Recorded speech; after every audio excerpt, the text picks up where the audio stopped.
যদি কেউ মনে করে পিসিমণি যে আমার এবং আমার বাচ্চার জীবন নিয়ে ছিনিমিনি খেলবে, আমি এত সহজে হতে দেবো না গো।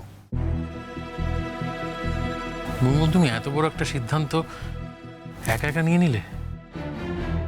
তা কার সঙ্গে আলোচনা করে সিদ্ধান্ত নিতে হবে এখন আমাকে পটকা? আমাদের আর তুমি মানুষ বলেই মনে করো না নাকি? মানুষ বলে তো তোমরা আমাকে মা মানোনি পটকা। তোমরা আমার সাথে অমানুষের মতো বিহেভিয়ারটা করেছো, তাই আমি আর তোমাদের কারোর সাথে কোনো রকম সম্পর্ক রাখতে চাই না। আমার বেবি আমি নিয়ে চলে যাব, আর আমার বেবিকে না আমি তোমাদের মতো লোকের কাছে রাখতে চাই না। যা বলছো ভেবে বলছো? একদিন অনুতাপ হবে না তো? কিসের অনুতাপ হবে জ্যাঠাই? আর কেনই বা অনুতাপ হবে? মিথ্যা কথা তো তুমিও আমাকে বলেছো। হ্যাঁ, তোমাকে তো আমি সত্যবাদী যুধিষ্ঠির মানতাম। অ্যাটলিস্ট তুমি সবার সামনে তো তাই প্রজেক্ট করতে, তাই না? তুমি আমাকে কি করে এতগুলো মিথ্যা কথা বললে জ্যাঠাই? হ্যাঁ, কি করে মিথ্যা কথাগুলো বললে তুমি আমাকে?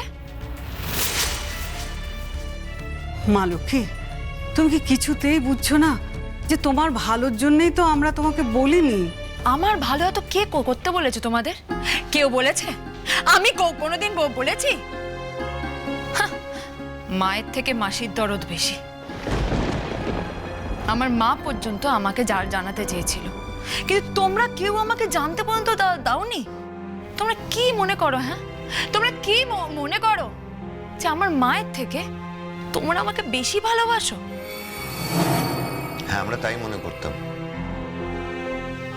আমার ধারণা তুমিও একটা সময় তাই মনে করতে, একই জিনিস মনে করতে। এখন হঠাৎ করে বুঝতে পারছি যে তোমার আর তোমার মায়ের একে অপরের প্রতি ভালোবাসাটা বেড়ে গেছে, এবং সেই ভালোবাসাটা তুমি অ্যাকনলেজ করছো, খুবই ভালো লাগছে। সুতরাং তোমার আমার বেবির প্রতি যে ভালোবাসা সেটাকেও অ্যাকনলেজ করতে হবে গো। সুতরাং আমাকে তুমি ইমোশনালি হার্ট করে আমার বাচ্চাটাকে আমার কাছ থেকে ছিনিয়ে নিয়ে দূরে চলে যেতে পারো না তুমি গুনগুন। সৌজন্য বাবা, প্লিজ এখন থাক, দাদার কাজটা সুষ্ঠুভাবে হয়ে যাক। এই নিয়ে না হয় আমরা পরে আলোচনা করি। হ্যাঁ, পরেই তো আলোচনা করতে চেয়েছিলাম, এখন তো প্রসঙ্গটা তুলিনি। প্রসঙ্গটা উঠে গেল তাই বললাম। আমি এখানে সব আমাদের পরিবারের বাইরেও অনেক লোকজন আছে দেখতে পাচ্ছি। আমি সবার সামনে পরিষ্কার একটা কথা বলে দিচ্ছি, যদি এইটাই ওদের প্ল্যান হয়, গুনগুনের প্ল্যান হয় আমার বাচ্চাটাকে বাইরে নিয়ে চলে যাওয়ার, I would be the last person standing. আমি কিন্তু এটা হতে দেবো না এত সহজে। জীবনে অনেক কিছু মেনে নিয়েছি পিসিমণি, ছোট করেছে, অপমান করেছে, আমার ভালো লাগা মন্দ লাগা কখনো গুরুত্বই দেয়নি। আমি এত কিছুর সাথে অ্যাডজাস্ট করেছি একমাত্র কারণে আমার মনে হয়েছে যে এই মানুষটার মধ্যে একটা ভালো মানুষ লুকিয়ে আছে। কিন্তু এখন তো প্রসঙ্গ আলাদা। আমার বাচ্চাকে আমার কাছ থেকে ছিনিয়ে নেওয়ার প্রসঙ্গ, সেটা কিন্তু আমি হতে দেবো না গুনগুন। এইটা আমি স্পেয়ার করব না, কারণ আমি পারবই না। প্লিজ, আমার আর ভালো লাগছে না। আমার এত ভিড়ও আর ভালো লাগছে না। যারা আমাকে ঠকিয়েছে তাদেরকে আমি আমার বাড়িতে আমার চোখের সামনে দেখতে চাই না। কিন্তু তোমরা যখন চলেই এসেছো ড্যাডির জন্য, ড্যাডির আত্মার শান্তির জন্য, প্লিজ এখান থেকে না খেয়ে যেও না। গুনগুন, এসব কি বলছো তুমি? ভেবে চিন্তে বলছো? গুনগুন, যখন তোমার মা দিনের পর দিন তোমার কোনো খোঁজ খবর রাখেনি, তখন এরা, এই মানুষগুলো তোমাকে ভালোবেসে আগলে রেখেছে। তুমি ভুলে গেছো সব। আমি এতক্ষণ কোনো কথা বলিনি গুনগুন, এখন বলছি। এর আগেও তুমি অনেক বড় বড় ভুল করেছো, আবার তুমি একটা বড় ভুল করতে চলেছো। হ্যাঁ, তোমার আগের ভুলগুলোকে মানিয়ে নেওয়া গেছে, কিন্তু এই ভুলটাকে কেউ মানবে না গুনগুন। দয়া করে এবার নিজের ভুলগুলোকে একটু বুঝতে শেখো। এমনটা হবে না গুনগুন বারবার যে তোমার সব ভুলের ক্ষমা হয়ে যাবে। তোমার সব ভুল শুধুমাত্র তুমি একটু ছোট মেয়ে বলে, বয়সে অল্প বলে সবাই সেটা মেনে নেবে, এটা হবে না গুনগুন।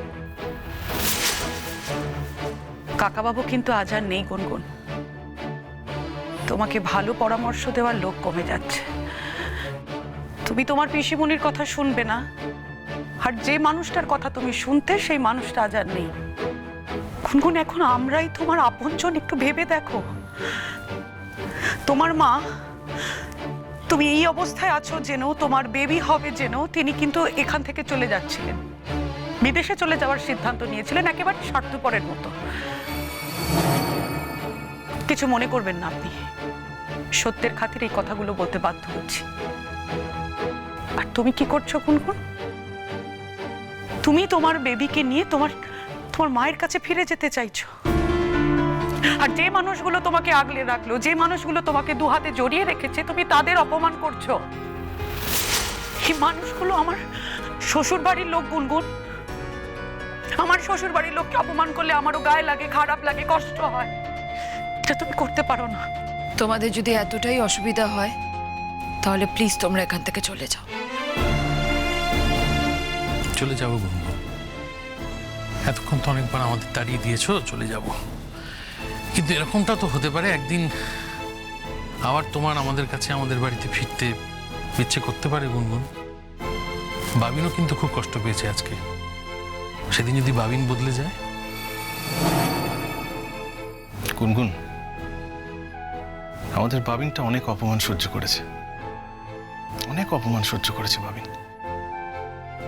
ধারাবাহিকভাবে অপমানিত হয়েছে ছেলেটা। আমরাও চাই না যে ও আর নতুন করে অপমানিত হোক। তোমার যদি মনে হয় গুনগুন যে তুমি তোমার মার সঙ্গে বিদেশে চলে যাবে, ঠিক আছে, যাও যাও, তুমি চলে যাও। ওর জীবন থেকে একটা সমস্যা অন্তত যাক না, চলে যাক, চিরদিনের মতো চলে যাক না। একটা সমস্যা তো একটা মানুষের জীবন থেকে চলে যাক। গুনগুন, দেখো আমরা কিন্তু তখন থেকে তোমাকে বোঝাচ্ছি, আমাদের মধ্যে কারোর কথাই তুমি শুনছো না। বুঝতে পারছি না, মানে হঠাৎ করে আমরা সবাই তোমার শত্রু হয়ে গেলাম। আমার জীবনের ব্যাপারে তোমাদের কারোর কোনো অধিকার নেই। তোমার জীবনের ব্যাপারে আমরা কি অধিকার প্রয়োগ করতে গেছি গুনগুন? কিচ্ছু অধিকার প্রয়োগ করিনি। তুমি আমাদের বাড়ির বউ, সে সম্মান দিয়ে তোমাকে আমাদের বাড়িতে ফিরিয়ে নিয়ে যেতে চাই। আমার নাতিকে আমাদের বাড়িতে ফিরিয়ে নিয়ে যেতে চাই, ব্যাস এইটুকু। আর তো কিছু চাইনি তোমার কাছে। আমি আর ও বাড়ি যাব না, আমি ওই বাড়িতে আর যেতে চাই না, তোমাদের কারোর সাথে থাকতে চাই না, তোমাদের কারোর সাথে দেখা করতে চাই না, আর তোমাদের বাড়ির ছেলের সাথে কোনো রকম কোনো সম্পর্ক রাখতে চাই না। এটা ফাইনাল তো? Yes, 100% final. এর আগেও এরকম ঘটনা ঘটেছে গুনগুন, এবার কিন্তু আর ফিরবো না। আর আমার বাচ্চার রাইটের জন্য আমি যত দূর যেতে হয়, যা যা করণীয় করবো আমি। কি বলতে চাইছো বলো তো তোমরা? আজকে আমাদের বাড়িতে এত বড় একটা দুর্যোগ, আর তোমরা এখানে দাঁড়িয়ে এইভাবে মেয়েটাকে মেন্টালি টর্চার করছো? তোমরা কি মানুষ নাকি? বুঝতে পারছি না তো। গুনগুন, দেখো, জাস্ট দেখো এদের। আজকে তোমার ড্যাডির কাজ তোমাকে কিন্তু এরা স্পেয়ার করছে না। তোমাকে কিভাবে মেন্টালি টর্চার করছে দেখো। আর তুমি এদের বাড়িতে কি করেছিলে বলো তো? কি করেছিলে? আশা করি ভবিষ্যতে এদের বাড়িতে আবার যাবে এরকম কোনো মানসিকতা তোমার মধ্যে নেই। দেখো গুনগুন, এরা তোমাকে এখন অনেক কথা বলবে। তোমার জীবনটাকে না ওরা শেষ করে দিয়েছে। তুমি কিভাবে ছিলে এদের বাড়িতে এবার বুঝতে পারছো তো? কিচ্ছু ভাবে থাকেনি বৌদি।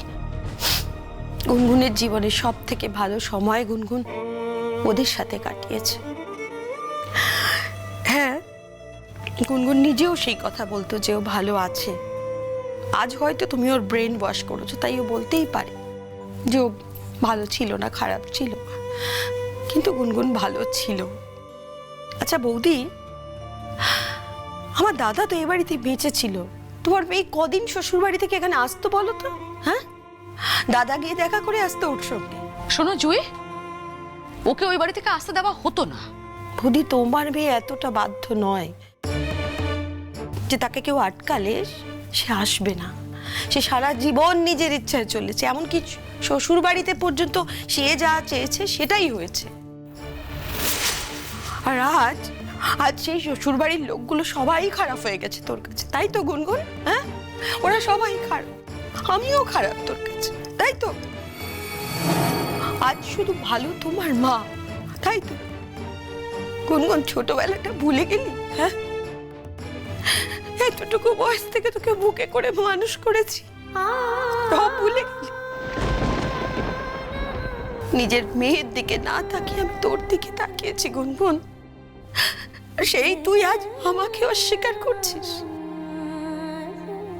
আজ তোর বাচ্চাটাকে পর্যন্ত আমাকে ধরতে দিস না, আমাকে অস্বীকার করছিস। কি বলছিস, কি করছিস গুনগুন? ভেবে চিন্তে কর, ভেবে চিন্তে কর। গুনগুন, মানুষ ভুল করে, কিন্তু ভুলের কিন্তু একটা সীমা থাকে। এবার কিন্তু তুই তোর ভুলের সীমা ছাড়িয়ে যাচ্ছিস।